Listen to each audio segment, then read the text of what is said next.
अपने दुश्मनों से समझौता पर क्यों मजबूर हुआ तालिबान? नमस्कार, मैं हूं पंकज कुमार। टीवी 9 डिजिटल पर आपका स्वागत है। आज राष्ट्रशास्त्र में बात करेंगे कि आखिर क्यों अफगानिस्तान में तालिबान अपने दुश्मनों के साथ समझौते पर मजबूर हो गया। तालिबान के खिलाफ जंग लड़ने वालों से वो क्यों हाथ मिला रहा है। अफगानिस्तान में अमेरिकी दोस्तों को तालिबान क्यों अपनी सरकार में अहम पदों से नवाज रहा है। तालिबान को आखिर किस बात का डर सता रहा है। अफगानिस्तान में तालिबान अपनी सरकार बनाने में जुटा हुआ है। तालिबान की कोशिश एक समावेशी सरकार यानी कि इंक्लूसिव गवर्नमेंट बनाने की है। इसके लिए तालिबान कई जातीय नेताओं, एथनिक लीडर्स के संपर्क में। उसे डर है कि इन्हें सरकार में शामिल नहीं कराया गया तो 90 के दशक जैसा कलह और आंतरिक विद्रोह अफगानिस्तान में फिर से शुरू हो सकता है। तालिबान अपनी सरकार में 8 लोगों को शामिल करना चाहता है जो अलग अलग जाति के नेता हैं और तालिबान के खिलाफ लड़ते रहे। तालिबान इस कड़ी में हामिद करजई और अब्दुल्लाह जैसे नेताओं से मीटिंग कर रहा है। तालिबान चाहता है कि उज़्बेक, ताजिक और हाजरा जाति के जो वॉरलॉर्ड्स हैं उनके साथ समझौता हो और समावेशी सरकार का वो हिस्सा बने। आइए जानते हैं उन जातीय नेताओं के बारे में जिन्हें तालिबान सरकार में शामिल करना चाहता है।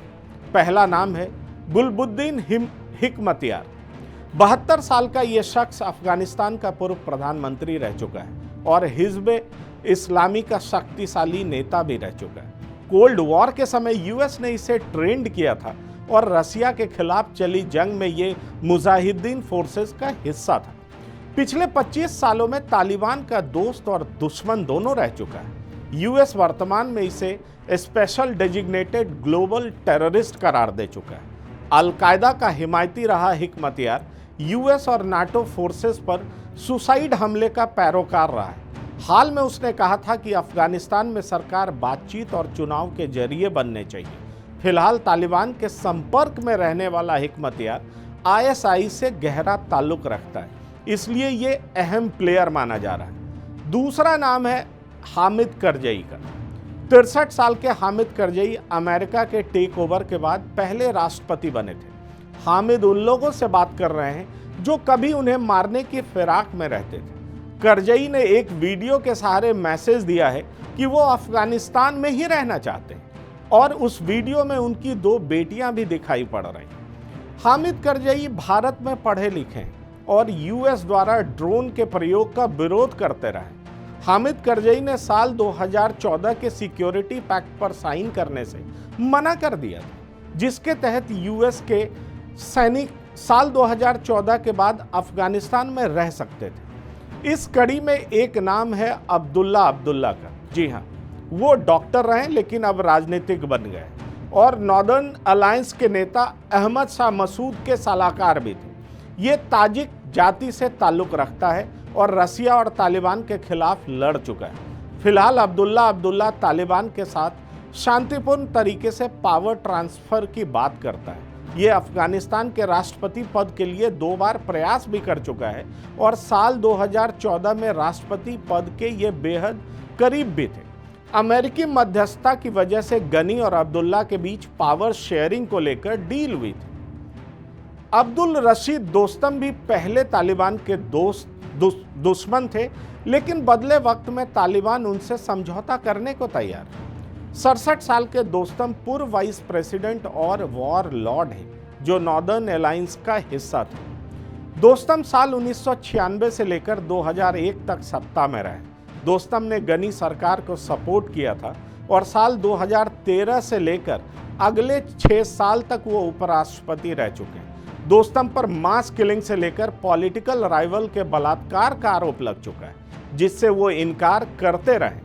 दोस्तम काफ़ी सालों से तुर्की में रह रहे थे। तालिबान जब अफगानिस्तान में कब्जा करते हुए आगे बढ़ रहा था तो दोस्तम से उम्मीद की जा रही थी कि नॉर्दर्न सिटी के मजार शरीफ को बचाने के लिए वो लड़ाई लड़ेंगे, लेकिन वो भाग निकले।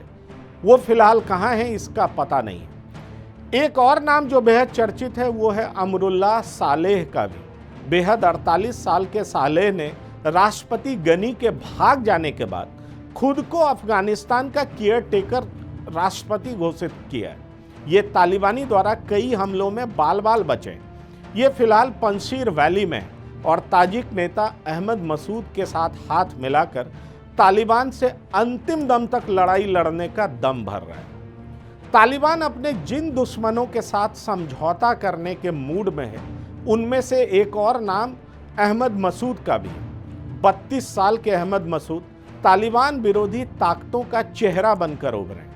यूके से पढ़ाई कर चुके मसूद पश्चिम के देशों से हथियार की मांग कर रहे हैं।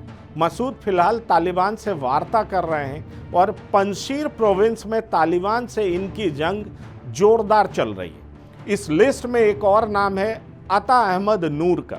57 साल के ताजिक नेता अहमद नूर तालिबान के सख्त विरोधी रहे। ये बाल्क प्रोविंस के गवर्नर भी रहे, जो बेहद धनी प्रोविंस माना जाता है। साल 2018 में राष्ट्रपति अशरफ गनी ने नूर को गवर्नर पद से हटा दिया था और तालिबान के हमले के बाद मजार शरीफ से दोस्तम के साथ भाग निकले हैं, ऐसा कहा जा रहा है। एक नाम जो और चर्चित है वो है मोहम्मद करीम खलीली का।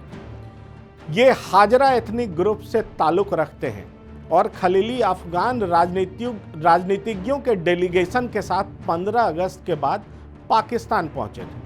उन्होंने फेसबुक पर लिखा है कि तालिबान स्टेबल सरकार बनाएगी जिस पर अफगानिस्तान का भविष्य निर्भर करेगा, वो ऐसी उम्मीद करते हैं। तो जाहिर है ये 8 ऐसे नेता हैं और जो कि तालिबान से पहले लड़ते रहे, लेकिन तालिबान इन लोगों को शामिल करना चाहता है और शामिल करके एक इंक्लूसिव गवर्नमेंट बनाना चाहता है। जाहिर है तालिबान को इनसे डर है, क्योंकि अगर इनको शामिल नहीं किया गया तो हो सकता है कि 90 की दशक वाली जंग शुरू हो जाए, इंटरनल फाइट शुरू हो जाए, विद्रोह शुरू हो जाए और तालिबान स्टेबल गवर्नमेंट प्रोवाइड करने में सक्षम ना हो सके। तो राजशास्त्र में फिलहाल इतना ही।